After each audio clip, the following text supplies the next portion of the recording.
نحمده ونصلي على رسوله الكريم اما بعد فقد قال الله تبارك وتعالى كما ورد في سورة الأحقاف اعوذ بالله من الشيطان الرجيم بسم الله الرحمن الرحيم وإذا حشر الناس كانوا لهم أعداء وكانوا بعبادتهم كافرين صدق اللہ العظیم۔ ذکر ہو رہا تھا اس سورہ مبارکہ کی پچھلی آیات میں کہ ان سے بڑھ کر زیادہ گمراہ کون ہوگا جو اللہ کے سوا ایسی ہستیوں کو پکار رہے ہیں جو نہ ان کی دعا سنتے ہیں نہ دعاؤں کو قبول کر سکتے ہیں قیامت تک، بلکہ وہ ان کی دعاؤں سے غافل ہیں، انہیں معلوم ہی نہیں ہے۔ وَإِذَا حُشِرَ النَّاسُ جب لوگوں کو جمع کیا جائے گا كَانُوا لَهُمْ أَعْدَاءً وہ ان کے دشمن بن جائیں گے کہ تم نے ہمیں شرمسار کیا، ہماری شرمندگی کا تم سبب بن گئے، تم نے ہمیں اللہ کا مد مقابل بنا دیا۔ جیسے کہ حضور صلی اللہ علیہ وسلم نے ایک صحابی کو ٹوک دیا،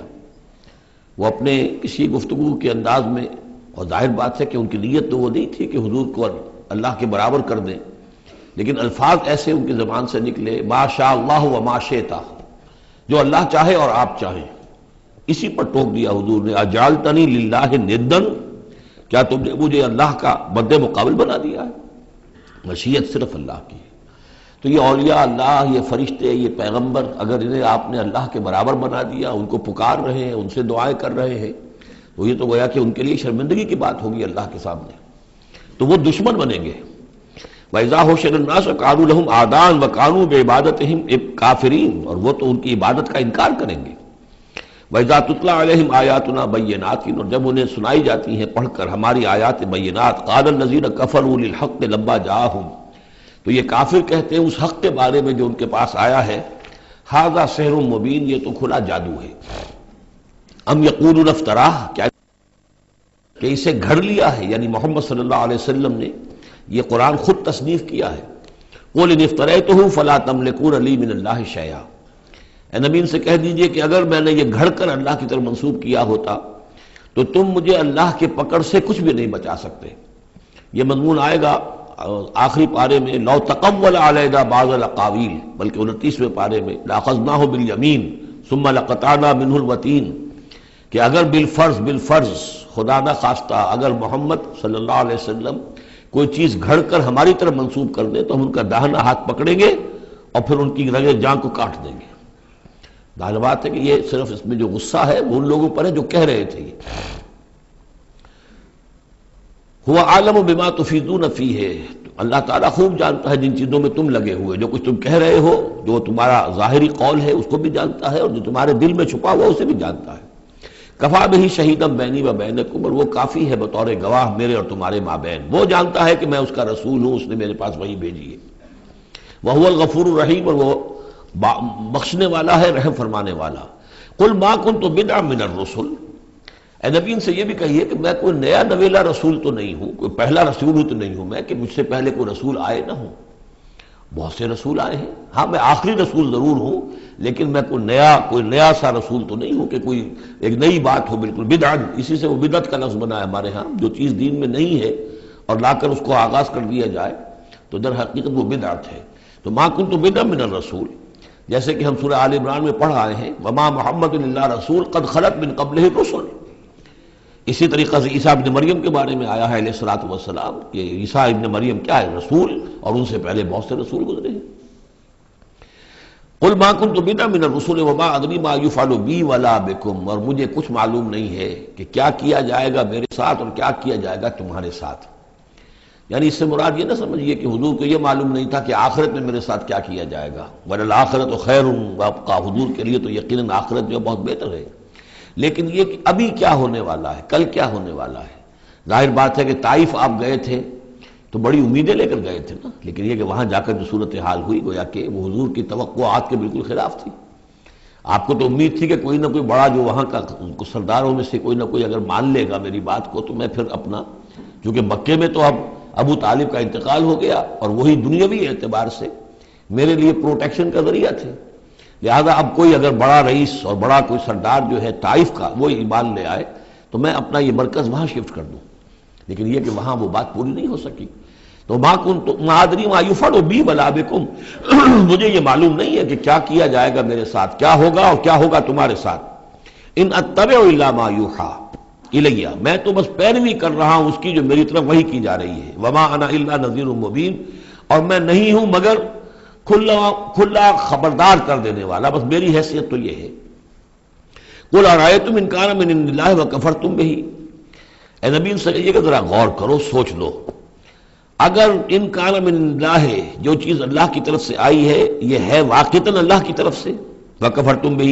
اور تم نے اس کا کفر کیا، اس کا نتیجہ کیا نکلے گا؟ یعنی یہ کہ تم سوچو، امکان تو ہے نا. تم کہہ رہے ہو کہ میں نے گھڑ لی ہے، چلیے،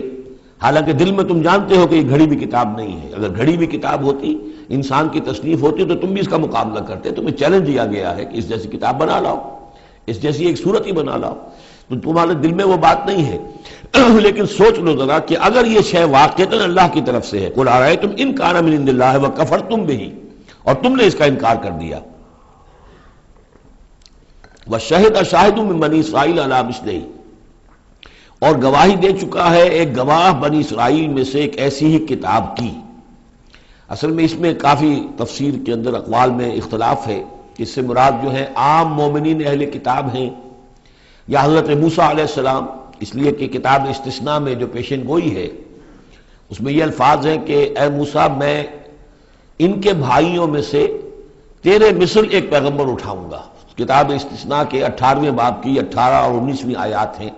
یہ تورات کی، جو عہد نامہ قدیم ہے اس میں. تو گویا کہ مثل ہی،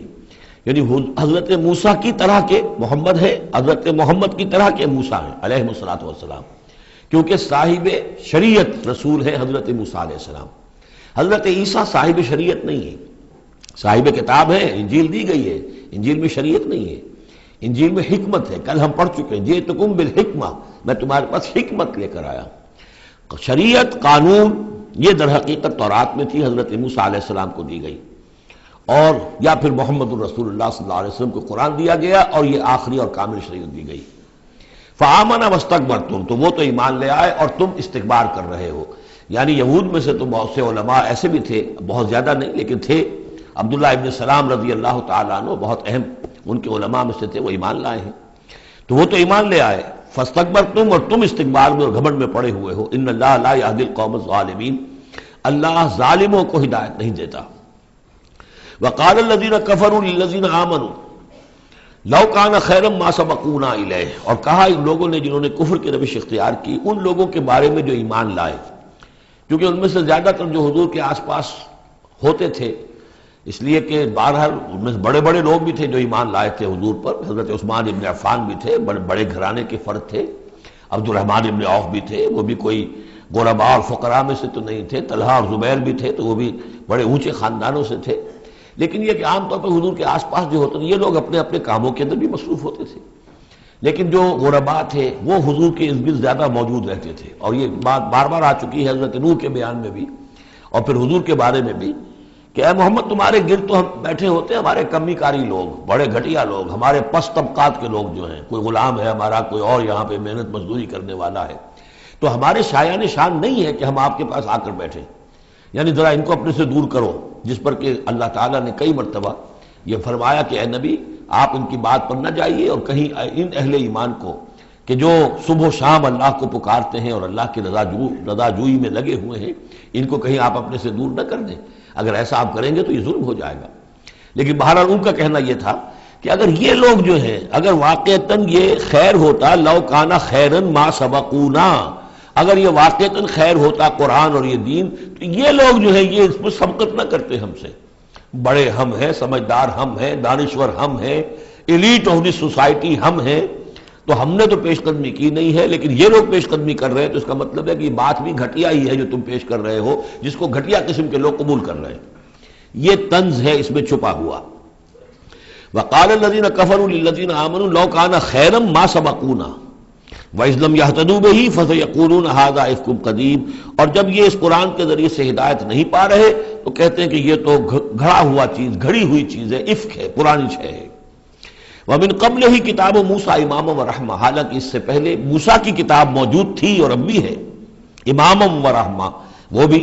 رہنمائی کرنے والی ہے اور رحمت ہے۔ وَهَذَا كِتَابٌ مُصَدِّقٌ لِسَانًا عَرَبِيًّا، اور یہ کتاب نازل ہوئی ہے اس کی تصدیق کرتے ہوئے، یعنی تصدیق دونوں معنی میں، ایک تو کہ قرآن تصدیق کرتا ہے کہ تورات اللہ کی کتاب تھی، اللہ کی کتاب ہے، اگرچہ اس میں تحریف کر دی گئی ہے لیکن بہرحال اللہ کی کتاب تھی۔ اِنَّا أَنزَلْنَا التَّوْرَاةَ فِيهَا هُدًى وَنُورٌ، ہم نے تورات نازل کی تھی، اس میں ہدایت بھی تھی، نور بھی تھا۔ پھر انجیل کے بارے میں فیہ ہدی ونور، قرآن دونوں کی تصدیق کرتا ہے۔ دوسری یہ کہ تورات میں اور انجیل میں جو پیشین گوئیاں تھیں ان کا مصداق بن کر قرآن آیا ہے، تو قرآن مصدق ہے، لسانًا عربیًا، اور بڑی ہی عمدہ فصیح اور بلیغ عربی زبان میں ہے، لینذر الذین، تاکہ خبردار کر دیں ان لوگوں کو ظلموا جنہوں نے کہ کفر کی روش اختیار کی، خبردار کر دینے کی ذمہ داری ہے، اور اسی لیے یہ جو آسان زبان میں ہم نے اس کو اتارا ہے تاکہ ہر شخص تک یہ بات پہنچ جائے۔ وَبُشْرَىٰ لِلْمُحْسِنِينَ، اور جو ایمان اور اسلام اور احسان کی روش اختیار کریں ان کے لیے یہ بشارت بن جائے۔ ان الذین قالوا ربنا اللہ ثم استقاموا فلا خوف علیہم ولا هم یحزنون، یقیناً وہ لوگ، یہ وہی الفاظ آ گئے جو سورہ حمیم سجدہ میں آئے تھے، جنہوں نے کہا ہمارا رب اللہ ہے پھر اس پر جم گئے، اور میں نے عرض کیا تھا وہ پھر دوبارہ عرض کر رہا ہوں کہ اس استقامت میں قیامت مضمر ہے، جنہوں نے کہا ہمارا رب اللہ ہے پھر اس پر جم گئے، یعنی پھر راضی برضائے رب رہنا، اسی پر توکل کرنا، اسی کی رضا جوئی کو اپنی زندگی کا مقصد بنانا، پھر اس کی اطاعت کرنا، اس کے احکام کی پابندی کرنا، اور اس کے جملہ جو بھی اس نے ذمہ داریاں عائد کی ان کو پورا کرنے کے لیے تن من دھن لگا دینا، یہ سب استقامت میں شامل ہے۔ استقامت کے معنی کیا ہے؟ جیسے کہ میں نے آپ کو بتایا تھا کہ حضور سے ایک صاحب نے یہ پوچھا، بلکہ کہا، فرمائش کی کہ مجھے تو کوئی ایک بات ایسی بتا دیجئے جس سے میں پلے باندھ لوں، میں زیادہ لمبی چوڑی باتیں نہیں سمجھ سکتا۔ حضور نے فرمایا، قل آمنت باللہ ثم استقم،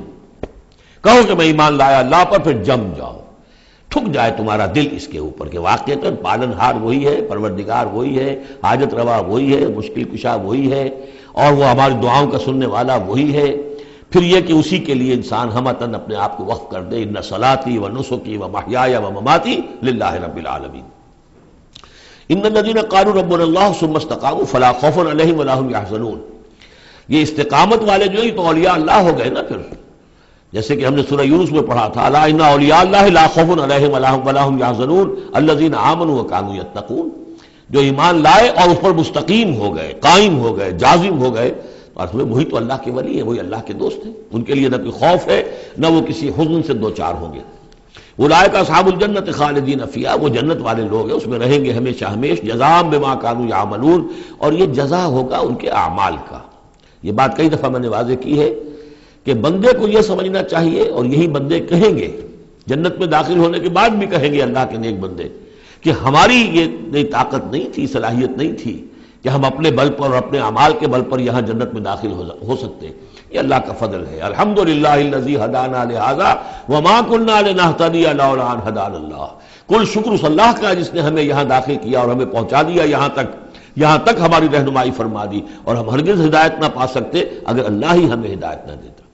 لیکن اللہ تعالیٰ بار بار کہتا ہے کہ ٹھیک ہے، لیکن یہ کہ تمہارے اعمال تھے، تم نے بھی محنت کی تھی، تم نے فیصلہ کیا تھا، اما شاکرم و اما کفورا، جو ہم نے تمہیں اختیار دے دیا تھا، تم نے ہمارے شکر گزار بندے بن کر زندگی گزارنے کا فیصلہ کیا، ہم نے قدر افزائی فرمائی، ہم نے تمہیں توفیق دی، ہم نے تمہارے راستے کی رکاوٹوں کو جو ہے آسان کر دیا، لیکن یہ کہ بہرحال تمہارا عمل اس میں شامل ہے۔ جزاء بما کانوا یعملون، یہ در حقیقت بدلہ ہوگا ان کے اعمال کا۔ ووصینا الانسان بوالدیہ حسنا، اور ہم نے وصیت کی انسان کو، تاکید کی انسان کو اس کے والدین کے بارے میں احسانا، کہ اس کے ساتھ احسان کی روش، نیک سلوک، خدمت۔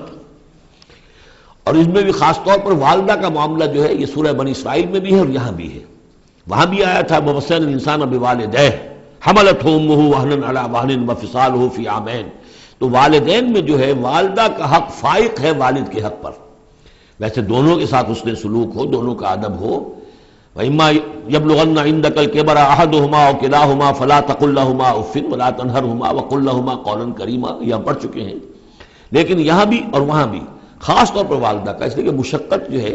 وہی پیدائش میں ساری کی ساری مشقت جو ہے ماں کی ہے، باپ کا کیا حصہ ہے؟ وہ تو ایک کوئی اس کی لذت کا لمحہ ہوتا ہے، وہ اس کے اندر اس نے وہ بوند ٹپکائی اور فارغ۔ اب وہ ساری مصیبت کون جھیل رہی ہے؟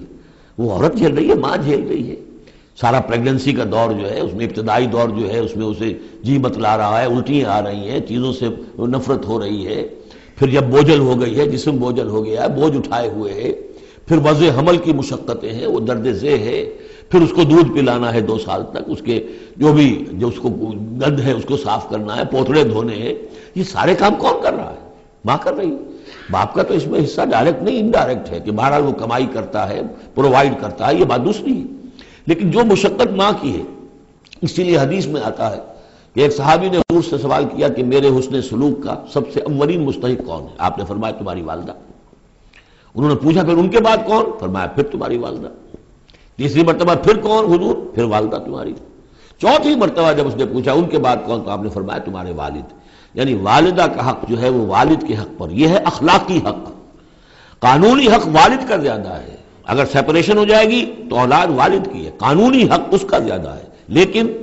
اخلاقی حق، خدمت کا حق، اور جنت جس کے پاؤں تلے ہے وہ باپ نہیں ماں ہے۔ جنت جو ہے وہ تو اس کے قدم تلے تحت اقدام الامہات، اس حوالے سے اخلاقی مقام جو ہے وہ عورت کا زیادہ ہے، ماں کا زیادہ ہے۔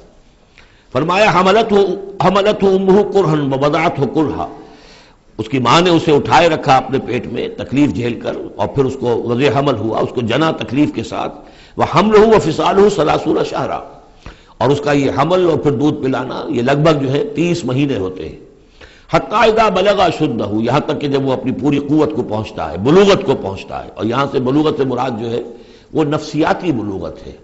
ذہنی اور نفسیاتی بلوغت۔ ایک جسمانی بلوغت ہوتی ہے، وہ تو 16 17 18 اس سال کے اندر آدمی جو ہے وہ پورا بالغ ہوتا ہے، لیکن جسمانی بلوغت نہیں، یہاں جو ہے 40 برس کا ذکر آ رہا ہے۔ حتی اذا بلغ اشدہ وبلغ 40 سنۃ، جب وہ 40 برس کا ہو جاتا ہے۔ سائیکولوجیکل میچورٹی جو ہے انسان کی وہ 40 برس کی ہے، یہی وجہ ہے کہ 40 برس ہی کی عمر میں جو بھی نبوت جو ہے وہ ملتی تھی، حضور کو بھی 40 برس کی۔ فلما بلغ 40 سنۃ حبب الیہ الخلا فکان یخلو بغار حرا، ایک حدیث ہے بڑی پیاری جس کی راویہ ہیں ام المومنین حضرت عائشہ صدیقہ رضی اللہ تعالیٰ عنہ، جس میں فرمایا انہوں نے کہ حضور نے مجھے بتایا کہ جب میری عمر 40 برس کے قریب ہوئی تو مجھے خلوت گزینی محبوب ہو گئی، تنہائی میں بیٹھ کر، اور پھر آپ جا کر کئی دن کئی راتیں جو ہے غار حرا میں آپ تنہا رہتے تھے، خلوت گزینی، پھر وہیں پر وہی کا آغاز ہوا ہے۔ تو 40 برس کی عمر، اگرچہ استثناءات ہیں، حضرت یحییٰ کے بارے میں ہم پڑھ چکے ہیں سورہ مریم میں، آتیناہ الحکم صبیہ، بچپن ہی میں اللہ نے انہیں حکمت عطا فرما دی، اور ان کو جو بھی وہ میچورٹی ہے اللہ نے بہت ابتدائی عمر میں عطا فرما دی۔ حضرت عیسیٰ کا معاملہ بھی ایسا ہی ہے، لیکن عام قاعدہ قانون وہی ہے 40 برس کا۔ حتی اذا بلغ اشدہ وبلغ 40 سنۃ قال رب اوزعنی ان اشکر نعمتک التی انعمت علی وعلی والدی، تو وہ کہتا ہے کہ میرے پروردگار مجھے اس کی میری قسمت یہ بنا دے، یہ میرا نصیب فرما دے، مجھے اس کی توفیق دے کہ میں شکر ادا کر سکوں تیرے انعامات کا جو مجھ پر ہوئے اور میرے والدین پر ہوئے، وان اعمل صالحا ترضاہ، اور یہ کہ میں ایسے عمل کروں اچھے جو تجھے پسند آئیں، جنہیں تو پسند کرے، واصلح لی فی ذریتی، اور پھر یہ کہ میرے لیے میری اولاد کے لیے بھی، اولاد میں بھی میرے لیے بہتری پیدا کر دے۔ ایک تو یہ ہوتا ہے کہ اصلح لی ذریتی، میری اولاد کو کی اصلاح کر دے، انہیں صالح بنا دے، لیکن یہاں پہ انداز جو ہے ذرا دیکھیے، اصلح لی فی ذریتی، اس لیے کہ اولاد صالح ہوگی تو اس کا فائدہ مجھے بھی پہنچے گا، اس لیے کہ اگر اولاد جو ہے وہ صالح ہے اور نیک ہے تو اس سے یقیناً انسان جو ہے وہ دعائیں کریں گے، استغفار کریں گے، اور ان کے جو اعمال صالحہ ہیں، چونکہ باپ نے کوئی تربیت اچھی دی تھی تو ان کے اعمال صالحہ سے بھی اس کے اپنے حساب کے اندر بھی اندراج ہوتا رہے گا نیکیوں کا۔ تو اصلح لی فی ذریتی، میری ذریت میں، میری نسل میں میرے لیے اصلاح فرما دے، یعنی ان کی اصلاح فرما جس سے کہ خود مجھے بھی فائدہ پہنچے۔ اسی بالکل یہی مفہوم ہے کہ جو ہم نے سورہ الفرقان میں پڑھا ہے، وَجْعَلْنَا لِلْمُتَّقِينَ إِمَامًا، مراد یہ کہ ہماری اولاد کو متقی بنا، تاکہ ان کی جو ہم از خود ان کے آگے چلنے والے ہیں، ان کے امام ہیں، وہ ہمارے فالوورز ہیں، ہمارے پیچھے چلنے والے ہیں، اور قیامت میں ایسا ہوگا حشر میں آدمی اٹھیں گے اور ان کے پیچھے ان کی نسلیں چلی آ رہی ہیں، تو ہمارے پیچھے آنے والے ہیں وہ نیک ہوں، متقی ہوں۔ وَاصْلِحْ لِي فِي ذُرِّيَّتِي إِنِّي تُبْتُ إِلَيْكَ، میں تیری جناب میں توبہ کرتا ہوں، رجوع کرتا ہوں، وَإِنِّي مِنَ الْمُسْلِمِينَ، اور یقیناً میں تیرے فرما برداروں میں سے ہوں۔ اولئک الذین نتقبل عنہم احسن ما عملوا، یہ وہ لوگ ہیں جن سے ہم ان کے بہترین اعمال قبول فرمائیں گے، ونتجاوز عن سیئاتہم، اور اگر کوئی خطائیں ہوں گی، کوئی چیز ان کے اندر کمزوری کا پہلو بھی ہوگا، ہم اس سے درگزر فرمائیں گے۔ فی اصحاب الجنہ، اور پھر یہ اصحاب الجنہ میں ہوں گے، جنت والوں میں شامل ہو جائیں گے۔ وعد الصدق الذی کانوا یوعدون، یہ سچا وعدہ ہے جس کا کہ ان سے وعدہ کیا جاتا تھا۔ اب اس کے برعکس کردار ہے، یہ تو یہ کہ ایک صالح بیٹا ہے، اور وہ جب اپنی پوری میچورٹی کو پہنچا ہے اور بلوغ کو پہنچا ہے نفسیاتی اور ذہنی اعتبار سے، تو اس کا طرز عمل تو یہ ہے جو آ گیا،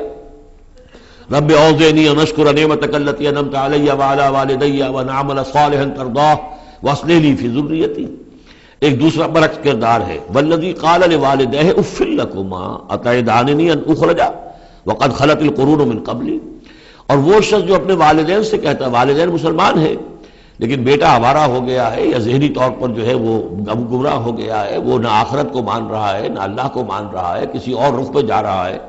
تو وہ اپنے والدین سے کہتا ہے اف لکما، میں بڑا بیزار ہوں آپ سے، یہ کیا آپ لوگوں نے ڈھکوسلے تراش رکھے ہیں، یہ کیا آخرت واخرت کی آپ مجھے دھمکی دیتے رہتے ہیں، اتعداننی، کیا آپ مجھے اس بات سے ڈراتے ہیں، وعدہ دیتے ہیں، دھمکاتے ہیں، ان اخرجا، کہ مجھے نکالا جائے گا، دوبارہ زندہ کیا جائے گا، وقد خلت القرون من قبلی، مجھ سے پہلے نہ معلوم کتنی نسلیں بیت چکی ہیں، ہزارہا لوگ نسل بعد نسل ختم ہو چکے ہیں، تو میں تو ان باتوں کو ماننے والا نہیں ہوں، یہ آپ کے ڈھکوسلے ہیں، یہ پرانی باتیں ہیں، دقیانوسی باتیں ہیں۔ وہما یستغیثان اللہ ویلک آمن، اور وہ دونوں ماں باپ جو ہے بیچارے وہ نیک، وہ دعائی دے رہے ہیں اللہ کی کہ اللہ کے بندے، ویلک، تباہی ہو تیری، خرابی ہو تیری، آمن، ایمان لا، مان ان باتوں کو، ان وعد اللہ حق، یقیناً اللہ کا وعدہ سچا ہے۔ فیقول ما ھذا الا اساطیر الاولین، وہ کہتا ہے نہیں نہیں نہیں، میں نہیں مانتا، نہیں یہ تو نقلیں ہیں، پرانی کہانیاں ہیں جو پچھلوں سے نقل ہوتی چلی آ رہی ہیں۔ اولئک الذین حق علیہم القول، یہ وہ لوگ ہیں کہ جو جن پر اللہ کی بات سچی ہو گئی، یعنی مستحق ہو گئے اللہ کے کلمہ عذاب کے،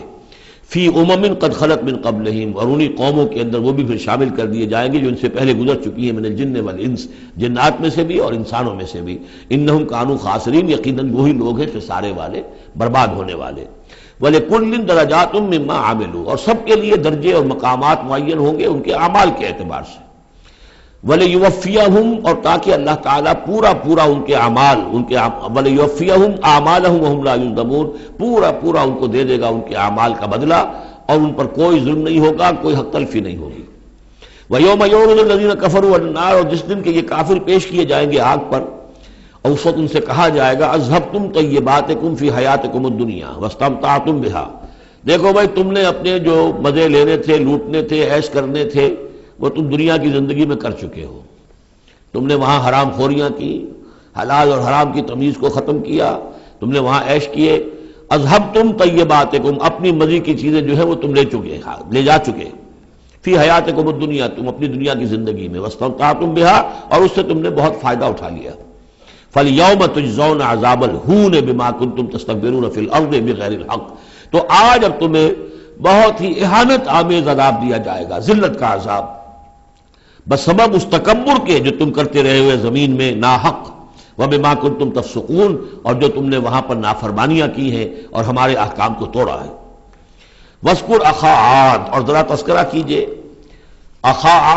عاد قوم عاد کے بھائی کا، یعنی حضرت ہود علیہ الصلوۃ والسلام، اذ انذر قومہ بالاحقاف، جبکہ انہوں نے اپنی قوم کو خبردار کیا احقاف میں، یہ احقاف کا علاقہ تھا، بالکل جنوبی ساحل جو ہے عرب کا، جزیرہ نما عرب کا، اس کے ساتھ، اور اب وہاں پر بہت ہی سخت قسم کا، وہ بدترین قسم کا صحرا ہے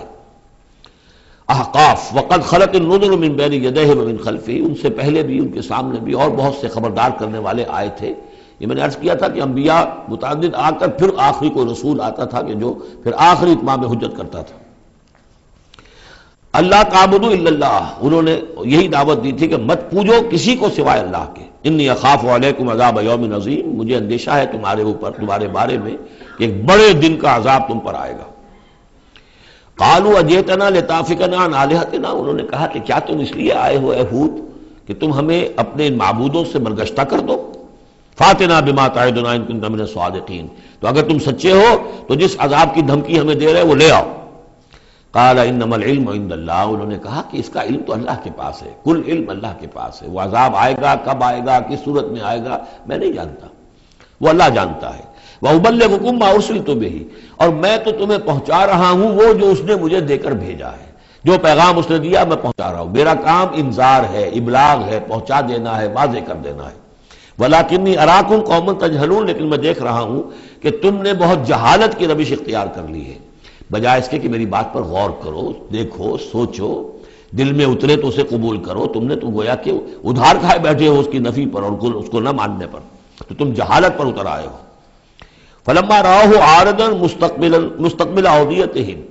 تو عذاب الہی جب آیا، اس کے آثار جب آئے تو وہ ایک ایسی صورت میں تھے کہ جو ہے کہ بادل آ رہے ہیں۔ تو جب دیکھا انہوں نے اس کو، یعنی عذاب کو، راؤ ہو، یہ وہ عذاب کے لیے ضمیر ہے، عارضاً کہ اس کو ہم نے ایک ابر کی صورت میں بھیجا، مستقبل اودیتہم، جو ان کی وادیوں کی طرف چلا آ رہا تھا، سامنے آ رہا تھا۔ قالوا هذا عارض ممطرنا، ان کو یہ تو بادل آ گئے، ابر ہے، اب بارش ہوگی، جل تھل ہو جائیں گے، مطر آ رہی ہے۔ بل ہوا مستعجلتم به، نہیں، یہ تو وہ شے جس کی تم نے جلدی مچائی تھی کہ لے آؤ عذاب اگر لا سکتے ہو۔ ریح فیہا عذاب علیم، وہ ایک جھکڑ تھا جس کے بارے میں آئے گا سورۃ الحاقہ میں کہ سخر علیہم 7 لیال و 8 ایام، 7 رات اور 8 دن مسلسل وہ جھکڑ چلا ہے۔ ریح فیہا عذاب علیم، وہ جھکڑ ہے جس میں بہت بڑا عذاب ہے۔ تدمر کل شیء بامر ربھا، وہ ہر شے کو اپنے رب کے حکم سے اٹھا کر پٹکتی تھی، وہ ہوا جو ہے اٹھاتی تھی اور پٹکتی تھی۔ تدمر، جیسے کسی درخت کی جڑ سے اکھاڑا جائے پھر پھینک دیا جائے۔ اور وہ چونکہ تھے بھی بڑے طویل القامت لوگ، تو بڑے بڑے ستونوں کی طرح پھر پڑے تھے، کاجاد النخل خاویہ، جیسے کہ وہ کھجوروں کے تنے پڑے ہوئے ہیں زمین کے اوپر۔ تدبر کل شیء بامر ربھا فاصبحوا لا یری الا مساکنہم، پھر وہ ایسے ہو گئے کہ اب کچھ نظر نہیں آ رہا تھا سوائے ان کے مسکنوں کے، ان کے گھر نظر آ رہے ہیں، ان کی حویلیاں، ان کی بلڈنگیں، لیکن وہاں اس میں بسنے والا اب کوئی نظر نہیں آ رہا۔ کذالک نجزی القوم المجرمین، اسی طرح ہم بدلہ دیا کرتے ہیں مجرموں کی قوم کو۔ وَلَقَدْ مَكَّنَّاهُمْ فِي مَا إِن مَّكَّنَّاكُمْ فِيهِ، اب یہاں قریش سے، مکے والوں سے خطاب ہو رہا ہے، ان کو ہم نے جو تمکن عطا کیا تھا زمین میں، جو مال و اسباب دیا تھا، جو طاقت دی تھی، فِي مَا إِن مَّكَّنَّاكُمْ فِيهِ، اس میں اتنا تمکن تمہیں ہم نے نہیں دیا، اتنی طاقت تمہارے پاس نہیں ہے۔ ان کی تہذیب، جیسا کہ میں عرض کر چکا ہوں، وہ شداد کا جو شہر تھا، اب اس کے جو ہے باقیات وہ نظر آ چکے ہیں سیٹلائٹس کے ذریعے سے کہ زمین کے نیچے جو ہے بہت گہرے وہ موجود ہیں، جو ان کے اوپر عذاب آیا اور اس کے اوپر، لیکن وہ دبے ہوئے موجود ہیں۔ اس کے بڑے بڑے جو ہے ستون جو بنائے تھے انہوں نے، غالباً 30 بڑے بڑے ان کی فصیل کے ساتھ جو ہے پلرز ہیں جن کو گن لیا گیا ہے، وہ موجود ہیں۔ یہ ساری نشانیاں اب ایک ایک کر کے ظاہر ہوں گی۔ وَلَقَدْ مَكَّنَّاهُمْ فِي مَا إِن مَّكَّنَّاكُمْ فِيهِ، ہم نے وہ چیزیں انہیں دی تھی کہ جو اے قریش تمہیں نہیں دی، ہم نے ان کو، تمہیں وہ تمکن نہیں دیا۔ وَجَعَلْنَا لَهُمْ سَمْعًا وَأَبْصَارًا وَأَفْئِدَةً، ہم نے ان کے لیے بھی، ہم نے انہیں سماعت کان بھی دیے تھے، وَأَبْصَارًا آنکھیں بھی دی تھی، افئدہ بھی دیے تھے، دل اور عقل بھی دی تھی۔ فَمَا أَغْنَىٰ عَنْهُمْ سَمْعُهُمْ وَلَا أَبْصَارُهُمْ وَلَا أَفْئِدَتُهُمْ مِنْ شَيْءٍ، تو کچھ کام نہیں آئے ان کے، نہ تو ان کی سماعت، ان کی بصارت، نہ ان کے دل یا عقلیں، میں کسی شے میں انہیں نہیں بچا سکے۔ اذ کانوا یجحدون بآیات اللہ، جبکہ وہ انکار کرتے رہے اللہ کی آیات کا۔ وحاق بہم ما کانوا بہ یستہزئون، اور ان کو گھیر لیا اور ان پر الٹ پڑی وہی چیزیں جن کا کہ وہ مذاق اڑایا کرتے تھے۔ وَلَقَدْ أَهْلَكْنَا مَا حَوْلَكُم مِّنَ الْقُرَىٰ، اور ہم نے تو ہلاک کیا ہے بہت سی بستیوں کو جو تمہارے ہی ارد گرد آباد تھیں۔ میں وہ نقشہ بنا کے بھی آپ کو دکھا چکا ہوں کہ یہ تمام جو احقاف، یہ گویا کہ مکے کے جنوب مشرق میں تھے، سمود کا علاقہ جو ہے مکے کے شمال میں تھا، اسی شمال کے رخ پر جو ہے پھر وہ مدین کا علاقہ، اور پھر یہ کہ ادھر ڈیڈ سی کے ساتھ ساحل پر، اس کے بھی اب حال ہی میں خبر آئی ہے کہ اس کے بھی جو کھنڈرات وغیرہ ہیں وہ بحرۂ ڈیڈ سی جو ہے، بحرۂ مردار، اس کے اندر پانی کے نیچے وہ موجود ہیں۔ ابھی ان کی تلاش ہو گئی ہے، وہ نکل آئے ہیں، مطلب یہ کہ ان معلوم ہو گئے ہیں، انکشاف ہو گیا ہے۔ تو فرمایا وَلَقَدْ أَهْلَكْنَا مَا حَوْلَكُم مِّنَ الْقُرَىٰ، ہم نے بہت سی بستیوں کو، شہروں کو ہلاک کیا جو تمہارے ارد گرد ہی تھی۔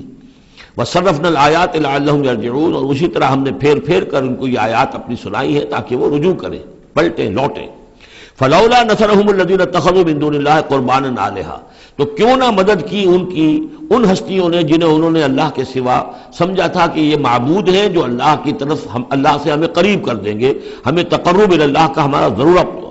ہمیں جو ہے وہ درجے حاصل کر دیں گے، اس کا ذریعہ بن جائیں گے۔ بل ضلوا عنہم، جب وہ عذاب کا وقت آیا وہ سب گم ہو گئے، ہوا ہو گئے، خواب تھا جو کچھ کو دیکھا جو سنا افسانہ تھا۔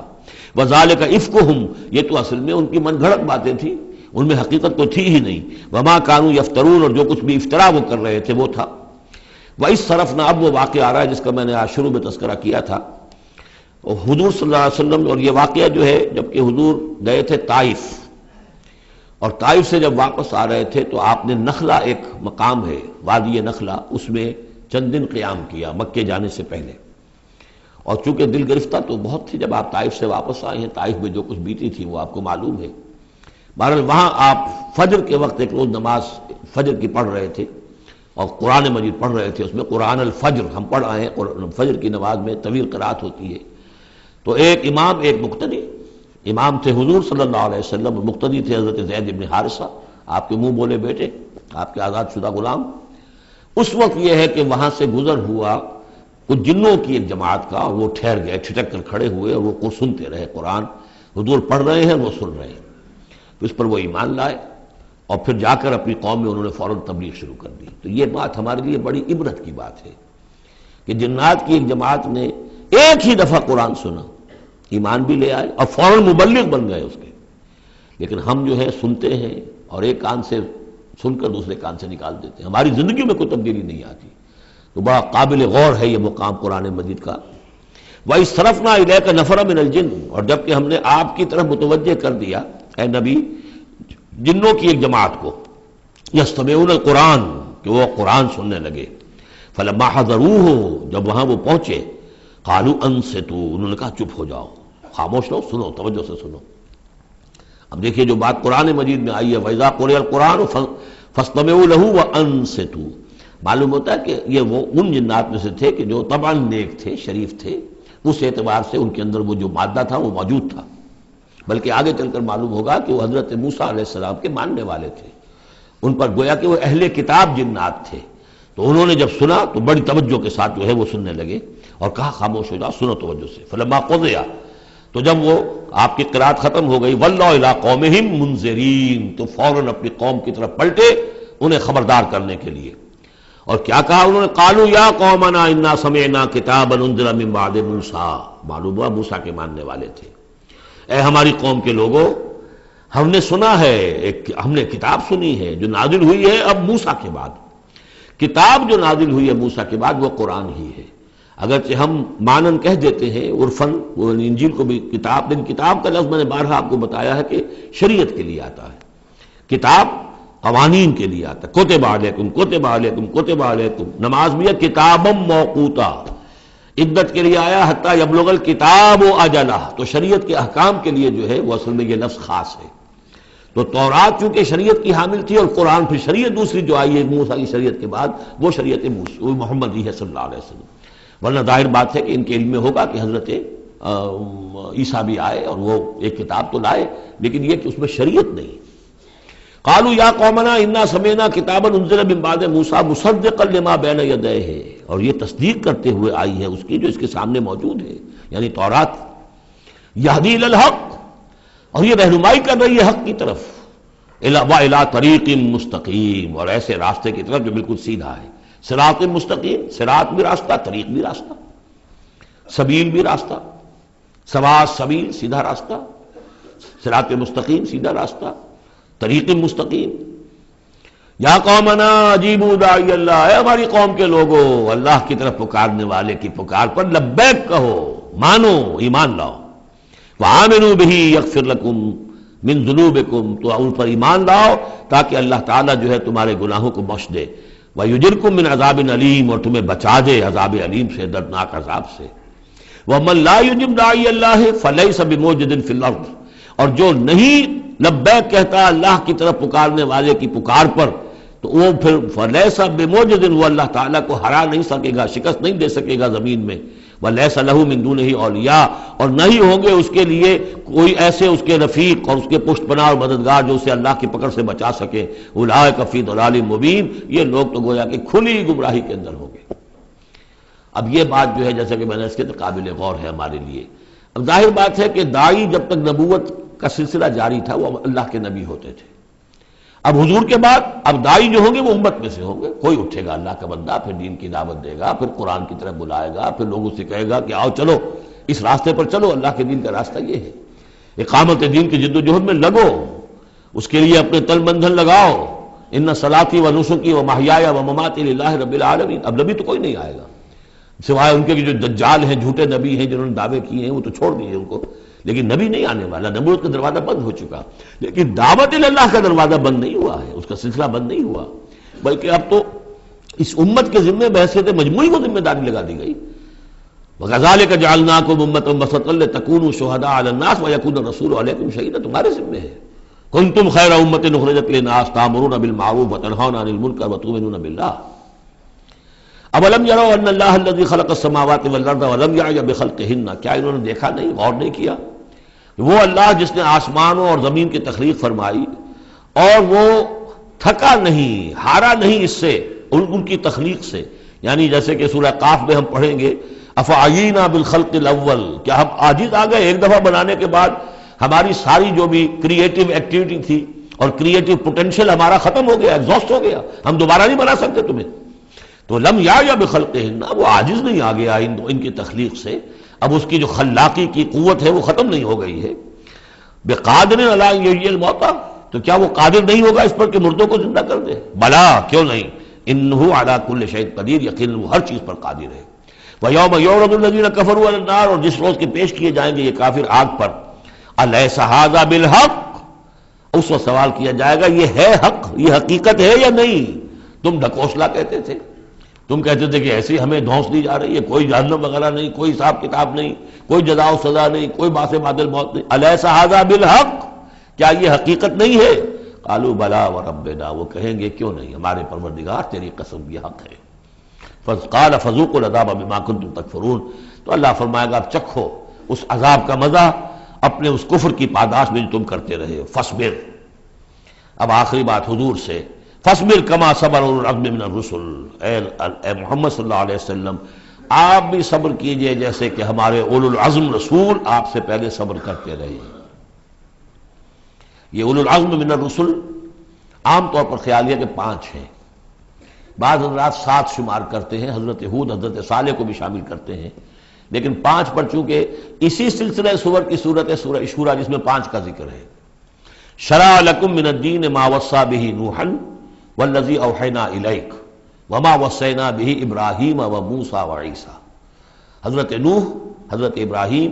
حضرت موسیٰ، حضرت عیسیٰ اور حضرت محمد صلی اللہ علیہ وسلم علیہ السلام، یہ اولو العزم من الرسل ہیں۔ اور اس میں جو یوں سمجھیے کہ عزم اور صبر کا معاملہ جو ہے اس میں حضرت ایک اعتبار سے حضرت نوح سب سے آگے ہے، 950 برس تک جو ہے انہیں صبر کرنا پڑا، فلبث فیہم 1000 سنۃ الا 50 عاما۔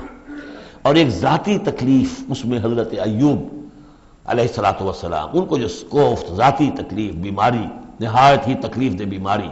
تو اس میں ان کا صبر ایوب اس اعتبار سے مشہور ہے۔ فاصبر کما صبر اولو العزم من الرسل، صبر کیجئے جیسے کہ ہمارے اولو العزم پیغمبر صبر کرتے رہے، ولا تستعجل لهم، اور ان کے لیے جلدی نہ کیجئے۔ کیا مطلب؟ یہ خیال جو کبھی شاید حضور کے دل میں بھی آ جاتا ہو، لیکن یہ کہ دوسرے مسلمانوں کے دلوں میں آنا تو بالکل قرین قیاس ہے کہ اللہ تعالیٰ ان کو پکڑتا کیوں نہیں؟ یہ کس طریقے سے بلال کو کیسے مار رہا ہے یہ امیہ ابن خلف، اللہ تعالیٰ اس کا ہاتھ چھل کیوں نہیں کر دیتا؟ وہ تو علی کل شیء قدیر ہے، اور اس قوم کو کب تک یہ مہلت دی جائے گی؟ کیوں نہیں ان پر عذاب آ جاتا جیسے کہ عذاب آیا تھا پچھلی قوموں کے اوپر؟ فرمایا نہیں، ولا تستعجل، پچھلی صورت بھی اسی پر ختم ہوئی تھی کہ اے نبی اہل ایمان سے یہ کہیے کہ ذرا ان کو ابھی معاف کریں، ابھی ان کو کچھ عرصے کے لیے، چونکہ جو ہمارا ابھی فیصلہ جو ہے وہ یہ ہے کہ ابھی وہ وقت عذاب کا نہیں آیا ہے، تو ابھی یہ ذرا درگزر کرتے رہیں۔ وہی بات یہاں خاص طور پر واحد کے صیغے میں خطاب کر کے حضور سے کہی جا رہی ہے، فاصبر کما صبر اولو العزم من الرسل ولا تستعجل لهم، ان کے لیے جلدی نہ کیجئے، کانہم یوم یرون ما یوعدون، جس دن کے یہ دیکھیں گے اس عذاب کو، جب عذاب آئے گا تو ایسے محسوس کریں گے لم یلبسوا الا ساعۃ من نہار، کہ نہیں رہے تھے مگر دن کی کسی ایک حصے میں، ایک گھڑی دن کی صرف۔ بلاغ، یہ ہے پہنچا دینا، ھذا بلاغ، لیکن ھذا یہاں پر محذوف ہو گیا، ھذا بلاغ، بلاغ یہ پہنچا دینا ہے۔ فَهَلْ يُهْلَكُ إِلَّا الْقَوْمُ الْفَاسِقُونَ، تو ہلاک تو وہی کیے جائیں گے، کون ہلاک کیا جائے گا سوائے ان کے کہ جو نافرمان لوگ تھے۔ یہاں یہ جو 8 سورتوں کا ایک سلسلہ چلا آ رہا تھا وہ بھی ختم ہوا، اور یہ کہ جو 5واں جو گروپ ہے مکی اور مدنی صورتوں کا، ان میں سے جو مکیات کا سلسلہ ہے وہ ختم ہو گیا، اور یہ 13 صورتیں ہیں، سورہ سبا، فاطر، پھر یاسین، پھر صافات، پھر صاد، اور پھر یہ 8 صورتیں، سورہ زمر، اور پھر مومن، اور پھر حامیم سجدہ، اور شورا، اور زخرف، اور دخان، اور جاسیہ، اور احقاف۔ یہ صورتیں ہیں کہ جہاں مکیات ہیں۔ اب اس کے ساتھ 3 مدنیات ہیں۔ یہ 3 جو مدنیات ہیں ان میں سے 2 صورتیں تو بڑی ہم وزن ہیں اور جوڑے کی شکل میں ہیں، لیکن ایک صورت جو ہے اگرچہ بہت جامع صورت ہے قرآن حکیم کی وہ، لیکن اس کو ہم کہہ سکتے ہیں مضمون کے اعتبار سے کہ وہ سورہ فتح کا ایک ضمیمہ ہے۔ اگرچہ اسلامی ریاست کے اصول، اسلامی معاشرے کے لیے بنیادی ہدایات کے اعتبار سے قرآن حکیم کی اہم ترین، جامع ترین صورت ہے۔ 18 آیات میں اللہ تعالیٰ نے، یوں سمجھیے کہ سورہ نساء، سورہ مائدہ میں جو اصول دیے ہیں اسلامی معاشرے کے اور اسلامی ریاست کے، ان کا لب لباب اور خلاصہ 18 آیات میں ہے سورہ حجرات کی۔ جہاں تک سورہ محمد صلی اللہ علیہ وسلم کا تعلق ہے، یہ بھی قرآن کی ان صورتوں میں سے ہے کہ جس کے 2 نام ہیں۔ اس کا نام سورہ قتال بھی ہے۔ زمانہ نزول جو ہے یہ غزوہ بدر سے متصلاً قبل نازل ہوئی ہے، یعنی سورہ بقرہ ہی کا ضمیمہ اس کو سمجھنا چاہیے۔ سورہ بقرہ ہے اکثر وہ آیات جو نازل ہوئی ہیں ہجرت کے بعد سے لے کر اور غزوہ بدر تک، ایک تو ان کا بڑا مجموعہ ہے جو 40 رکوعوں پر مشتمل ہے، وہ تو سورہ بقرہ ہے، لیکن اس کو علیحدہ رکھا گیا ہے، اگرچہ ہے اسی سلسلے کے اندر، اور اس کے علیحدہ رکھنے کا میں بیان کروں گا کہ سبب کیا ہے۔ تو گویا کہ اس کو ایک طرح سے سمجھیے کہ زمانہ نزول کے اعتبار سے یہ سورہ بقرہ کا ضمیمہ ہے، غزوہ بدر سے قبل نازل ہوئی۔ اور اس کا پس منظر کیا ہے کہ جب یہ حضور نے صلی اللہ علیہ وسلم اپنا اقدام کا عمل شروع کیا ہے، یعنی ایک تو 12 برس تک مکے میں تو حکم یہ تھا کہ ہاتھ بندے رکھو، ہاتھ رکے رکھو، نو ریٹیلیشن، ریونج کا کیا سوال، انتقام تو بہت دور کی بات ہے، no raising of hands even in self defence, اپنے بچانے کے لیے بھی ہاتھ نہیں اٹھانے۔ اگر خباب بن الارت سے کہا گیا کہ اتارے کپڑوں اتار دو، لیٹ جاؤ انگاروں کے اوپر لیٹ جاؤ۔ حضرت یاسر کو اور حضرت سمیہ کو اور حضرت عمار کو جو کچھ بھی ایذائیں دے رہا تھا ابو جہل، کسی مسلمان کو اجازت نہیں تھی کہ جا کر اس کا ہاتھ پکڑے، نہیں۔ یہ مرحلہ تھا پیسو ریزسٹنس کا کہ جو تکلیف آئے جھیلو، جوابی کارروائی کوئی نہیں۔ لیکن اب جیسا کہ ہم سورہ حج میں پڑھ چکے، اذن للذین یقاتلون بانہم ظلموا، اب اقتتال کا دور شروع ہو گیا۔ لیکن یہ کہ جو منافقین تھے یا جن کے دلوں میں روگ تھا، جو اب اس جان جوکھوں میں ڈالنے کے لیے تیار نہیں تھے، وہ کچھ کہہ رہے تھے کہ آخر لڑائی بھڑائی کا کیا فائدہ ہے، یہ تو کوئی صلح سے کام کرنا چاہیے۔ یا کوئی یہ بھی کہتا ہوگا کہ گڑ دے کر مارا جا سکتا ہو تو زہر کائے کو دینا ہے،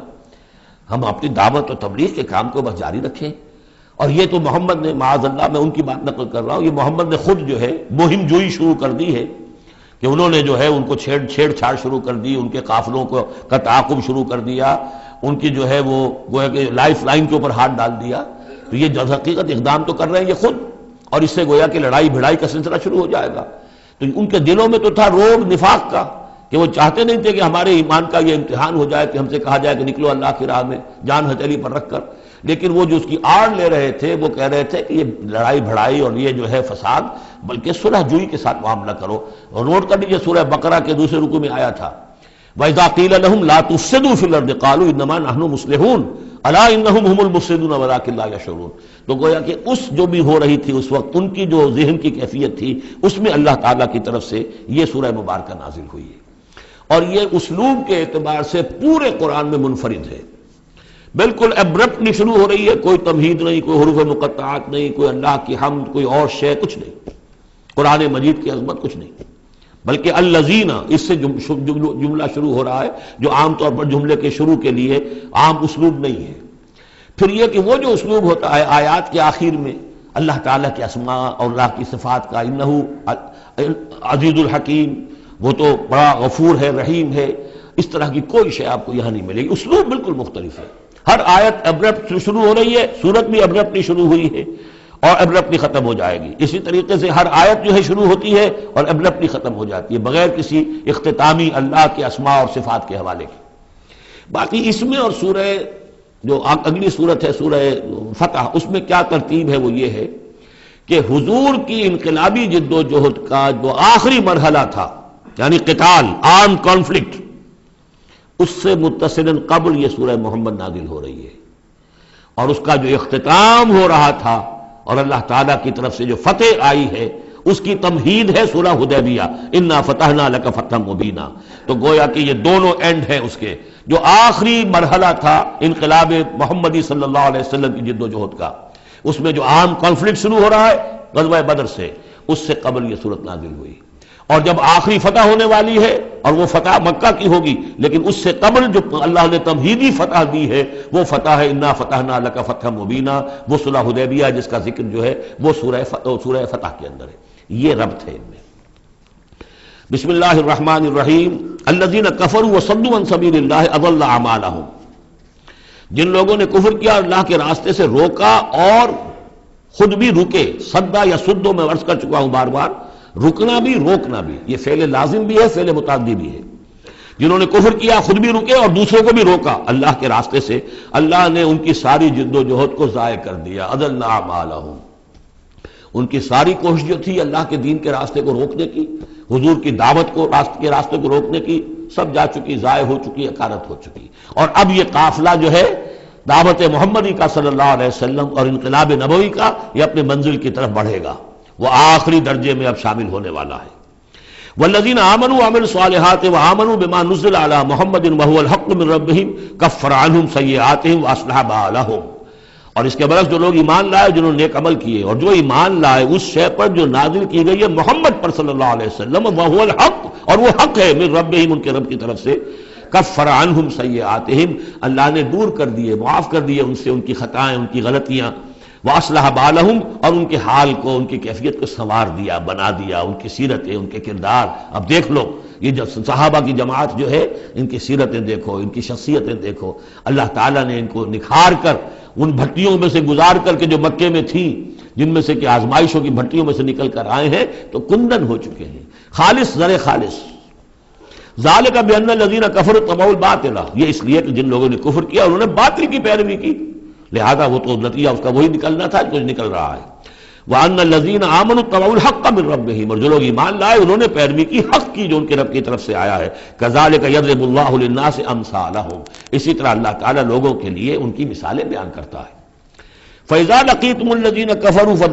فَضَرْبَ الرِّقَابِ، اب یہ ہے آیت جو مشکلات القرآن میں سے ہے۔ اس کی وجہ کیا ہے کہ اس میں بھی ایک تقدیم و تاخیر ہے۔ تقدیم و تاخیر کا اصول میں بتا چکا ہوں، قرآن مجید میں ہوتا ہے اس کے آہنگ کی وجہ سے، اور غور کرنا پڑتا ہے کہ اس کی اصل ترتیب کیا ہے، اور اس سے پھر بات واضح ہوتی ہے۔ تو یہ قانون دیا جا رہا ہے، اسی کا حوالہ تھا سورہ انفال میں کہ اگر یہ پہلے سے بات نہ آ گئی ہوتی تو اے مسلمانوں، تم نے جو یہ قیدیوں کو ذرا فدیہ لے کر چھوڑنے کا فیصلہ کیا ہے، اس پر تم پر بڑی سخت گرفت ہوتی ہے اللہ کی، لیکن چونکہ یہ آیت آ چکی تھی، اب وہ اس کی وضاحت میں کر دوں گا آپ کو۔ فَإِذَا لَقِيتُمُ الَّذِينَ كَفَرُوا، تو اے مسلمانوں جب اب تمہاری مٹ بھیڑ ہو کافروں سے، اب جو ہے عام کانفلکٹ شروع ہونا ہے، اب تلوار سے ٹکرائے گی، میدان میں تمہیں آنا پڑے گا، تو اس کا قاعدہ کیا ہے؟ فَضَرْبَ الرِّقَابِ، تو ان کی گردنوں کو مارنا ہے، پہلا کام یہ ہے، ان کی گردنیں مارو، انہیں قتل کرو۔ حَتَّى إِذَا أَسْخَنْتُمُوهُمْ، یہاں تک کہ جب تم ان کو اچھی طریقے سے کچل دو، ان کی طاقت ختم ہو جائے، فَشُدُّ الْوَثَاقِ، پھر تم ان کو قیدی بنا سکتے ہو، پھر باندھو ان کو مضبوطی کے ساتھ۔ فَإِمَّا مَنًّا بَعْدُ وَإِمَّا فِدَاءً حَتَّى تَضَعَ الْحَرْبُ أَوْزَارَهَا، اور پھر چاہے تو انہیں اس کے بعد جو ہے تم چھوڑ سکتے ہو احسان رکھ کر، بغیر فدیہ لیے، اور وَإِمَّا فِدَاءً، یا فدیہ لے کر، حَتَّى تَضَعَ الْحَرْبُ أَوْزَارَهَا، یہاں تک کہ جنگ جو ہے وہ اپنے ہتھیار رکھ دے، ڈال دے۔ اس میں ہے اصل میں تقدیم و تاخیر، یہ پہلے ہے حتی اذا اسخنتموہم فشدوا الوثاق حتی تضع الحرب اوزارها فاما منا بعد واما فداء، یعنی یہ کہ جب تمہارا مقابلہ کافروں سے ہو تو پہلے مرحلہ یہ کہ ان کی گردنیں مارو، پھر جب ان کی قوت کچلی جائے پھر تم انہیں قیدی بنا سکتے ہو، جب تک کہ جنگ اپنے ہتھیار بالکل رکھ دے۔ اب اس کو سمجھ لیجئے کہ ایک ہوتی ہے بیٹلز، ایک ہوتی ہے وار۔ بدر جنگ تھی لیکن بیٹل کی نوعیت کی تھی، وار تو 6 سال تک چلنی ہے۔ Battle of Badr, battle of Uhud, battle of Ahzab, battle of بنی المصطلق، بیٹل نہ معلوم کتنی بیٹلز ہیں۔ یہ 6 سال تک مسلسل جنگ ہے، جس میں کہ تھوڑا سا وقفہ آیا صلح حدیبیہ کی وجہ سے، ورنہ تو جا رہے، وار واز کنٹینیوئنگ، وار ابھی ختم نہیں ہوئی ہے، ایک بیٹل ختم ہوئی ہے، ایک مہم ختم ہوئی ہے، ایک لڑائی ختم ہوئی ہے، جنگ تو جاری ہے۔ حتی تضع الحرب اوزارہا، جبکہ وہ جنگ اپنے ہتھیار رکھ دے، یعنی اس درجے وہ دین کا غلبہ ہو جائے کہ اب کوئی ریزسٹنس نہ رہے، تو پھر یہ ہے کہ چاہے تم ان کو چھوڑ دو فدیہ دے کر، اور چاہے تم ان کو ویسے بھی احسان سے بھی چھوڑ دو تو کوئی حرج نہیں، احسان کرو بغیر فدیہ دیے بھی چھوڑ دو تو کوئی حرج نہیں، لیکن جب تک کہ ابھی مقابلہ چل رہا ہے اس وقت تک فدیہ لے کر چھوڑ دینے کے معنی کیا ہوئے کہ آپ نے کفر کو تقویت پہنچائی۔ جو آج جنگ کر کے یہاں کرنے کے لیے آئے تھے ان میں سے 70 مارے گئے، اچھا وہ تو کفر کا ایک بازو تو ٹوٹ گیا، لیکن یہ 70 جو تمہاری قید میں آئے تھے اس کو تم نے فدیہ لے کر چھوڑ دیا، تو یہ بازو دوبارہ جا کر تم پر حملے کے لیے تیار ہو جائے گا کہ نہیں؟ لیکن چونکہ یہاں پہ اب اس کا معاملہ ججمنٹ کا، واقعتاً دشمن کی کمر کچلی گئی ہے یا نہیں، یہ ہے ججمنٹ کا معاملہ، تو حضور نے اگر یہ سمجھا کہ کمر کچلی گئی ہے تو اس کے اوپر پکڑ نہیں ہو سکتی۔ اجتہاد جو ہے، اجتہاد کا اصول یہ ہے کہ اجتہاد میں مخطی بھی ہو تو اسے اجر ملتا ہے، اور مصیب ہو تو دوہرا اجر ہے۔ چونکہ حضور کے اجتہاد پر یہ تھا تو آپ کو اگر چھوڑ دیا گیا تو اما منن بعد و اما فدان، جب یہ آلٹرنیٹو اس کے اندر موجود ہے اس آیت کے اندر کہ اس کے بعد پھر چاہو تو تم بغیر کوئی فدیہ لیے ہوئے احسان دھر کر چھوڑ دو، اور چاہے فدیہ لے کر چھوڑ دو، تو حضور نے اس کو استعمال کیا ہے۔ اگرچہ اللہ تعالیٰ کے نزدیک ابھی وہ کچلی نہیں گئی تھی کفر کی طاقت، لہذا یہ قبل از وقت ہے جو اجتہاد ہو گیا ہے، اسی لیے کہا کہ اگر یہ آیت نازل نہ ہو چکی ہوتی پہلے تو جو کچھ تم نے کیا ہے اللہ تعالیٰ اس پر تمہاری پکڑ سخت کرتا۔ میرا خیال ہے میں وہ آیت بھی آپ کو سنائی دوں، اس لیے کہ یہ بہت مشکل مقامات میں سے ہے، بڑی مشکل سے لوگوں کی سمجھ میں آتی ہے۔ یہ دیکھیے، یہ آیت نمبر 67 سے سنا رہا ہوں۔ ما کان لنبی ان یکون لہ اسرا حتی یسخن فی الارض، وہی لفظ جو یہاں آیا ہے حتی اذا اسخنتموہم حتی یسخن فی الارض، کسی نبی کے لیے یہ روا نہیں ہے کہ وہ کوئی قیدی بنا لے جب تک کہ زمین میں پوری طریقے سے خونریزی نہ ہو جائے اور کفر کو کچل نہ دیا جائے۔ تریدون عرض الدنیا، تم دنیا کا ساز و سامان چاہتے ہو کہ یہ فدیہ دیں گے رقم آئے گی، واللہ یرید الآخرہ، اللہ کے نگاہوں کے سامنے آخرت ہے۔ اللہ عزیز الحکیم، اللہ عزیز اور حکیم ہے۔ لولا کتاب من اللہ سبقا، اگر یہ اللہ کی طرف سے وہ کتاب پہلے آنا چکی ہوتی، حکم، اب یہ کتاب کے معنی پھر وہی حکم ہے یہاں پر، اللہ کی طرف سے پہلے یہ آیت جو ہے جو اس حکم پر مبنی ہے وہ نازل نہ ہو چکی ہوتی، لمسکم فیما اخذتم عذاب عظیم، تو جو کچھ تم نے لیا ہے اس پر تمہارے اوپر بڑی سخت گرفت ہوتی ہے اللہ کی طرف سے، لیکن چونکہ وہ تھی فَكُلُوا مِمَّا غَنِمْتُمْ حَلَالًا طَيِّبًا، تو جو بھی اب تمہیں غنیمت ملی ہے اسے کھاؤ حلال، اس کو حلال اور طیب سمجھتے۔ یہ ہے اس آیت کا مطلب، جب تمہارا مقابلہ ہو دشمنوں سے تو گردنیں مارنا ہے پہلا کام، پھر جب پوری طرح کچل لو، طاقت کچھ نہیں گئی کفر کی، تو پھر قیدی بھی بناؤ، فَشُدُّ الْوَثَاقَ حَتَّى تَضَعَ الْحَرْبُ أَوْزَارَهَا، جب جنگ بالکل ختم ہو جائے اور گویا کہ وہ ہتھیار ڈال دیے جنگ نے، ڈنگ ڈال دیے، اب کوئی طاقت نہیں رہی کفر میں، پھر تم چاہو تو ان کو فدیہ لے کر چھوڑ دو، چاہو تو بغیر فدیہ کے بھی چھوڑ دو، کوئی بات نہیں، اب کوئی خطرہ نہیں، اس لیے کہ انقلاب آ چکا اور مستحکم ہو چکا، اب ان کے کیے کچھ نہیں ہوگا۔ حتی تضع الحرب اوزارها ذلک ولو یشاء اللہ لانتصر منہم، اللہ چاہتا تو خود ہی ان سے بدلہ لے لیتا، ان کفار سے انتقام لے لیتا، ولکن لیبلو بعضکم ببعض، اللہ تعالیٰ چاہتا تو اس 1000 کے لشکر کو آنے واحد میں ختم کر دیتا، لیکن اللہ نے تمہیں موقع دیا، تمہاری آزمائش کی، تمہارے صبر کا امتحان لیا، لیکن اللہ تعالیٰ امتحان لیتا ہے، جانچتا ہے بعض کو بعض کے ذریعے سے، وہ 1000 کے لشکر کے ذریعے سے ان 313 کے استقامت کی، ایمان اور استقامت جو ہے اس کی آزمائش ہو گئی۔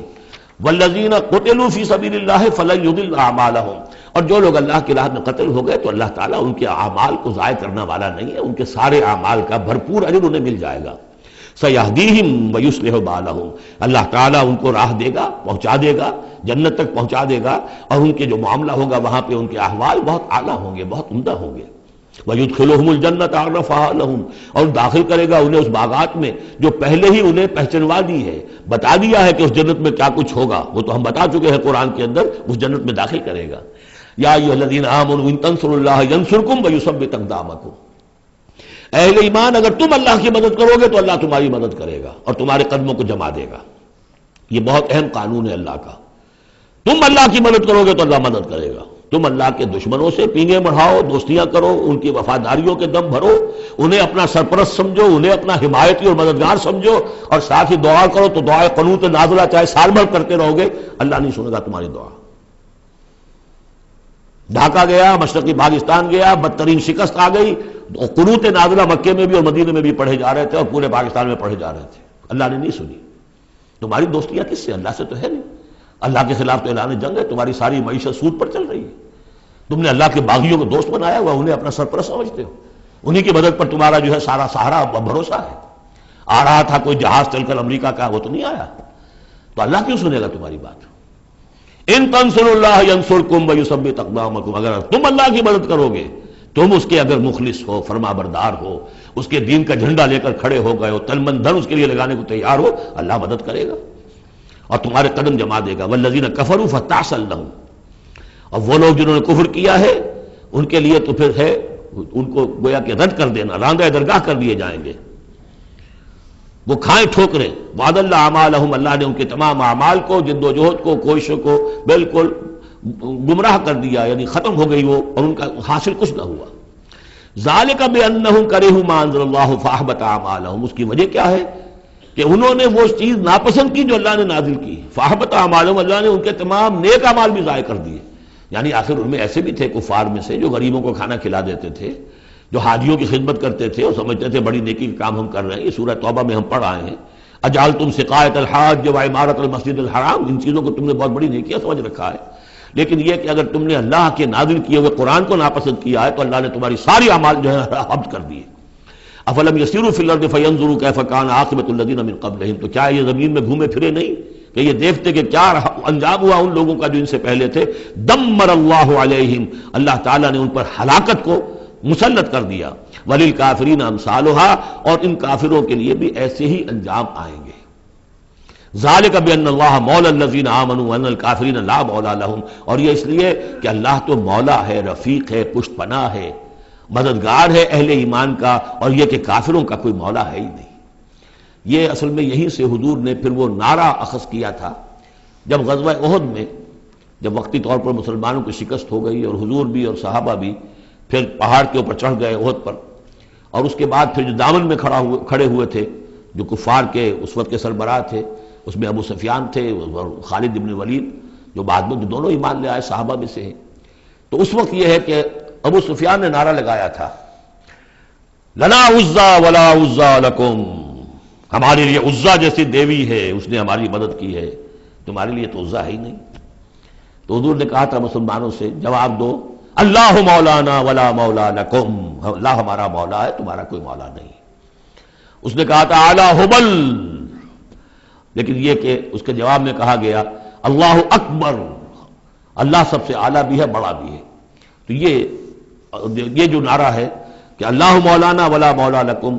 ذالک بان اللہ مولا الذین آمنوا وان الکافرین لا مولا لہم. ان اللہ یدخل الذین آمنوا وعملوا الصالحات جنات تجری من تحتها الانہار. یقیناً اللہ تعالیٰ داخل کرے گا ان لوگوں کو جو ایمان لائے، جن نے نیک عمل کیے، ان باغات میں جن کے دامن میں ندیاں بہتی ہوں گی. والذین کفروا یتمتعون ویاکلون کما تاکل الانعام. اور وہ لوگ جو کفر کر رہے ہیں وہ کھا پی رہے ہیں، عیش اڑا رہے ہیں دنیا میں، کھا رہے ہیں جیسے کہ حیوانات بھی کھاتے ہیں. والنار مثوی لکم. لیکن یہ کہ بالآخر ان کا ٹھکانہ جو ہے وہ آگ ہے. وکأی من قریۃ ہی اشد قوۃ من قریتک التی اخرجتک. اور اے نبی کتنی ہی بستیاں ایسی گزری ہیں کہ جو اس بستی سے کہیں زیادہ قوت میں تھیں جس نے آپ کو نکلنے پر مجبور کیا ہے. مکے سے بڑے بڑے شہر تھے، ان سے بڑی اس کی جو ہے قوتیں تھیں، بڑی طاقتور قومیں وہاں رہتی تھیں. تو یہ جو بستی جس نے کہ آپ کو وہاں سے نکلنے پر مجبور کیا ہے، اس سے کہیں زیادہ بڑی جو بستیاں تھیں انہیں ہم نے ہلاک کیا. اہلکناہم فلا ناصر لہم. ان کو ہم نے ہلاک کر دیا اور ان کا کوئی مددگار نہ ہوا. افمن کان علی بینۃ من ربہ کمن زین لہ سوء عملہ. تو بھلا وہ شخص جو اپنے رب کی طرف سے بینہ پر ہے، اس کی سرشت اور اس کی فطرت نیک ہے، اور پھر یہ کہ اس کو اللہ تعالیٰ نے جو ہدایت دی ہے وہ اس پر قائم ہے. کمن زین لہ سوء عملہ. کیا وہ اس جیسا ہو جائے گا کہ جس کے اعمال اس کے لیے مزین کر دیے گئے ہیں، برے اعمال اس کے، لیکن اسے محسوس ہوتا ہے کہ بڑے شاندار میرے اعمال ہیں، میری تہذیب طریقتکم المثلی، تمہارا کلچر بہت اعلیٰ کلچر، مثالی کلچر، واتبعوا اہواءہم، اور انہوں نے پیروی کی ہے اپنی خواہشات کی۔ ان دونوں میں ظاہر بات ہے کوئی مساوات نہیں ہو سکتی۔ وہ جو اللہ کی طرف سے بینہ پر ہے وہ کامیاب ہونے والے ہیں، اور یہ لوگ جو اپنی خواہشات کی پیروی کر رہے ہیں ناکام ہونے والے ہیں۔ بارک اللہ لی ولکم فی القرآن العظیم ونفعنی وإیاکم بالآیات والذکر الحکیم۔